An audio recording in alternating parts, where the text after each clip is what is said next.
Hey, you girls like video games, right? Duh. And you like Sonic the Hedgehog, don't you? Yeah. And you both love TTRPGs. When she isn't getting me killed. That was one time. At Bandcamp. Wait, what? I don't get it. Good. Anyway, you both love conventions. Yeah. Sonic Fan Fest is back. This time, they're heading to the Future Inn, Cardiff Bay on the 20th of June 2026 for a special Sonic birthday bash, with special guests including Breton Boy, Sonic Paradox, Ferran Rodriguez, Dream Kittu, and TJ Davis. But listeners of this podcast will be most interested to know that the whole of the My Daughter's Keeper team will be there to run Sonic the Hedgehog Battle at the Bot Factory, a Sonic Satam-based Groton homebrew. So come, enjoy, as we perform a live experience on stage. Tickets are available from Eventbrite. All the information is in the link and description. Please do check it out. And come join us to celebrate the 35th birthday of the Little Blue Menace. Can you feel the sunshine? No, absolutely not. I'm not paying royalties. Stop that right now. It's Patreon shout-out time. This goes out to Karen Morgan and Daniel Gregory. Thank you very much for your continued support. And if you'd like to get in on this action, then go over to patreon.com/My Daughter's Keeper. You'll be able to find out all the goodies that are over there. And as always, you'll find out more at the end of the episode. But right now, let's get into the adventure. My Daughter's Keeper presents Dark Lullaby, part of the Sounds of the Dark Goddess campaign, a 7th edition modern Call of Cthulhu scenario by Ruben Calante and Enrique Camino. Episode 3.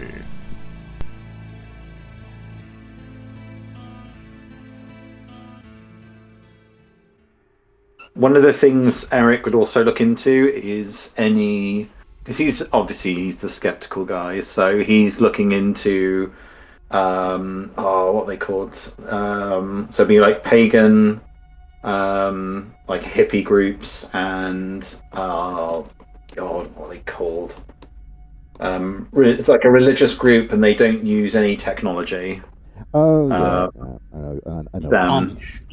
Amish, yeah. So he's looking into kind of any kind of psychology kind of groups, or anything to do with like mental health or fertility in particular. That'd be kind of his life goal. Yeah, you don't come across anything that seems to pertain particularly to this location or Amber specifically beyond the now defunct fertility clinic. Very little information seems to exist about them at all. Beyond, I will drop this in the main chat because I don't think it has any relevance anywhere else. Not that I can see. You do find a flyer about the fertility clinic. It's the only thing you seem to be able to find that's left.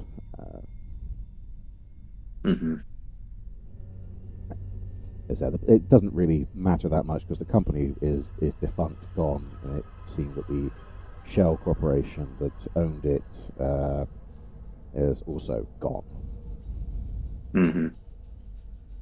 Once we find out that the shell corporation that owned Amalthea fertility clinic has closed, I'd like to do a check onto the American equivalent of the register of companies to find out when it was started. So when did this clinic open? When was it created? How long was it there? And who, like the names of some of the managers and administrators, the named people on the register have been. That is a very good line of inquiry. Here we go. It appears to have started sometime in the early to mid 80s. difficult to know exactly when because it appears to have gone through several different iterations, as have the shell company. It seems that the same couple of names keep cropping up. There is a Dr. Neville who seems to be specifically attached to all of them. Alexander Neville. There doesn't seem to be a lot about him other than he was some sort of university bod. And he seems to be the only consistent name on all the lists that you can find attached to the various companies. All dating back, most of them would seem to date back between 80 and 86. And then it seems to have gone quiet. No real records exist until quite recently, primarily the wrap-up and financial dissolution of all the companies in April the 12th of this year. April the 12th. Interesting. They wrapped up. Right, okay, so Amalthea wrapped up business at on the same day that Amber's credit card was charged for their services, which is extremely coincidental and somewhat suspicious to me. Other than that piece of strange information, that strange connection, that synchronicity, to me, the rest of this sounds like a young lady who wanted a child. When she got pregnant, she got mentally upset and took herself up to the woods, took herself up to, the edge of state, almost to Canada, and had herself either a backstreet or a self-administered abortion. And then 2 months later, back home, regretted her actions and took her own life. And the only thing that is inconsistent on her medical examination, on her autopsy, is a couple of puncture wounds, a couple of hypodermic wounds on her, I believe on her arm, which had traces of organic substances on it, not anything narcotic or anything like that, but plant-based organic substances, which is odd. That's the only inconsistent thing on her autopsy that the medical examiner could point out that was inconsistent with suicide. So on the surface, this looks to be the disturbed young lady who aborted a child and then regretted it, on the surface. But there's something just does not ring right with me about this fertility clinic closing on the goddamn same day that she paid for their services. Are we in where we are now? Are we at the area, like the local area where Amalthea was located? No. No. Okay. Yeah. Amalthea was based in Austin. Austin. Okay. It was slap bang in the center of the town, Gotcha. on the corner of Union Street and James Street. Okay. Does seem mighty coincidental, if I have to say anything. Very. Obviously, we would need to find out some more and find the record, but I don't think anyone other than you has the legal authority to do that. What do you want me to find? I'm I just can saying- run a search on this Dr. Neville, find out if he's got any criminal history, criminal records, or there were any allegations or charges made against him. I can do the same for the clinic to see if there was any traces of any legal actions against the clinic. But if these people have not been involved in the legal process, then I will have no access to any information about them. Yeah. But I'd rather do that. I'll phone up my It'd be good to just know if they have Yeah, any influence within this I mean, it's potential. it's interesting that they're in Austin. They were in Austin, and they closed up in April, and then Amber went back to Austin in August. There's too many A's going on in this. It's all alliterative, and I don't know. It just I'll call my man and I'll get them to run a check on any records on Dr. Neville and any information that they might have about clinic. I feel like that would be Yeah, a good start for us. Yeah, Before we go. I'll do that now, Colby. That's no problem. I'll see you guys back in the coffee shop across the road in, we'll say, half an hour. It'll take me that long to get over there and get my computer booted up and get my contacts working on that. See what we can find. I'll be back with you shortly. And with that, Carmen up and leaves and goes off to follow that train of investigation. Do you have a computer use skill? That is. I don't know. Which is unusual. I was thinking a modern day police officer not being able to use a computer. It's like everything is. It's like you don't write the forms out now. You type them out on a computer. It's going on. I think just a straight no roll then. Let's have an education roll and let's find out just how much you discover. Roll better than last time. That's better than last time. That is... Okay, so that's the pass. That's just a pass. Yeah, 68 on 70. That's enough to pass. Perhaps it just takes you a little longer than you expected to boot up and get into the system and run the check on one Neville Alexander, 80. He's listed as being the proprietor of the Neville Wineries in Austin, Maine.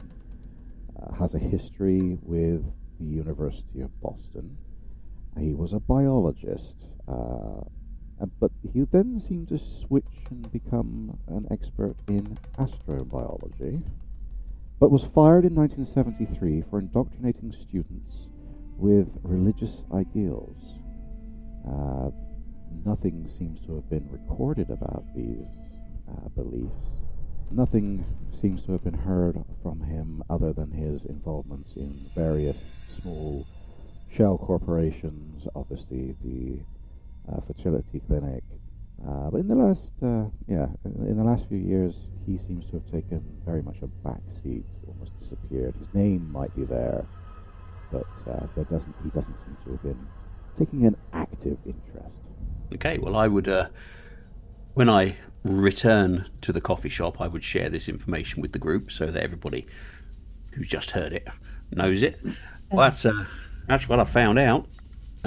Eric, Kody, he looks like the front man. He looks like the face of the corporation, the face of the business, an eminent, well, maybe not eminent, maybe eminent's too strong a word, but a biologist of sorts with religious overtones,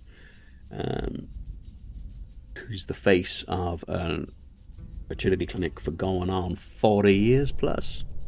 Founded in the 80s, wound up in 2025, so what's that, 45 years? 40 years or so?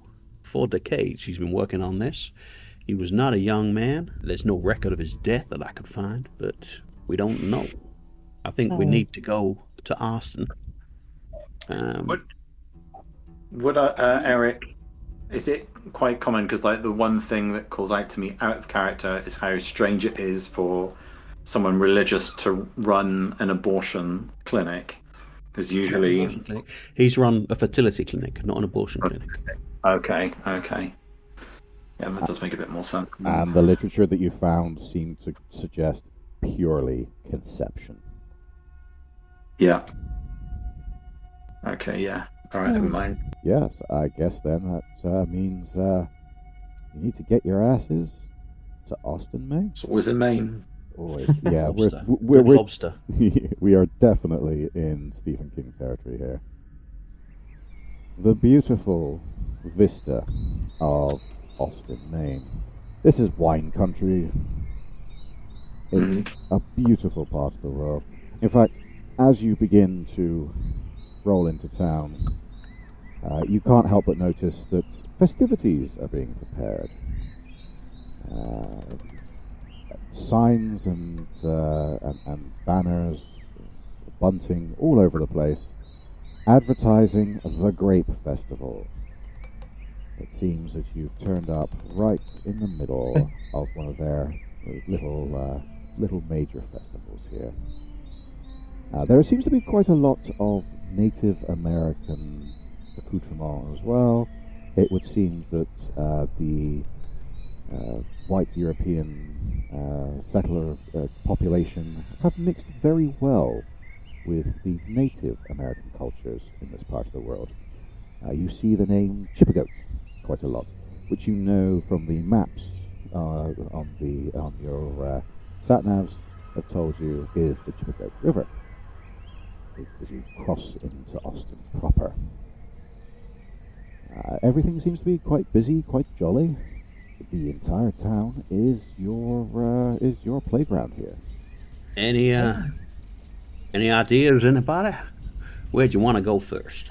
I think the main two places that we have any kind of lead/suspicion towards are the church and this former I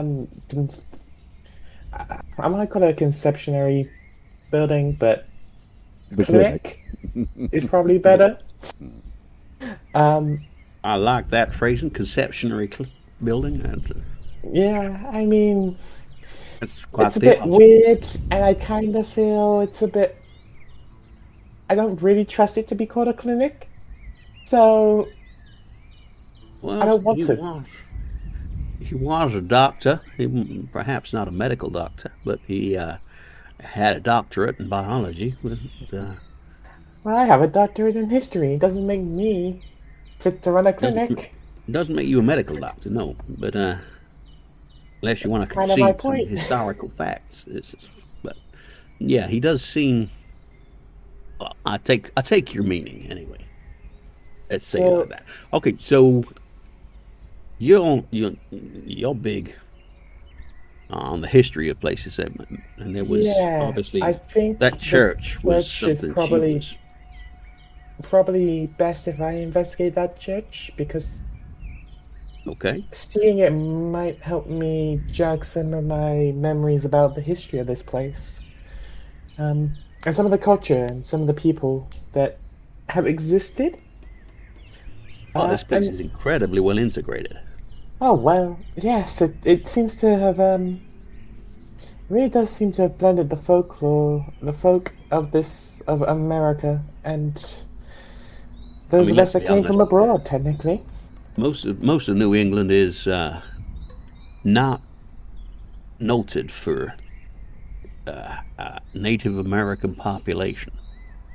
I mean, they're mostly noted Yeah. in the southwest, maybe California, very true. the Rockies, but up in the north as well a little bit. But the New England, where the colonists came around, they got History was not good here, so no, not for the natives. But this place seems this seems like a step in the right direction. yeah, absolutely. Yeah, I'll have I a look think- around. I think, Eric, what do you feel like doing? If you take me to Frenchman's Cabins, that's where she stayed a few days before texting me. So I'll ask around there, see if there's anyone who remembers her, or see if there's anything I can come up. I'll go to the sports shop and find out what it was that our young friend spent $170 purchasing from a sporting goods shop. I mean, out here, this is hunting, shooting, fishing territory. So a sporting goods shop is going to be selling guns and fishing equipment and hunting equipment. I would not think this is much of a racquetball area. I think this is a hunting, shooting, and fishing kind of sports shop. So I'm going to go and check them out. If they sold her anything in way of firearms, then they must have kept a record of it. So I suggest we meet back at the Beetroot Cafe in, 4 hours? Sounds good. Seems like it should be Alright. enough time. Okay, let's go. Let's split up and cover more ground. Do more damage that way.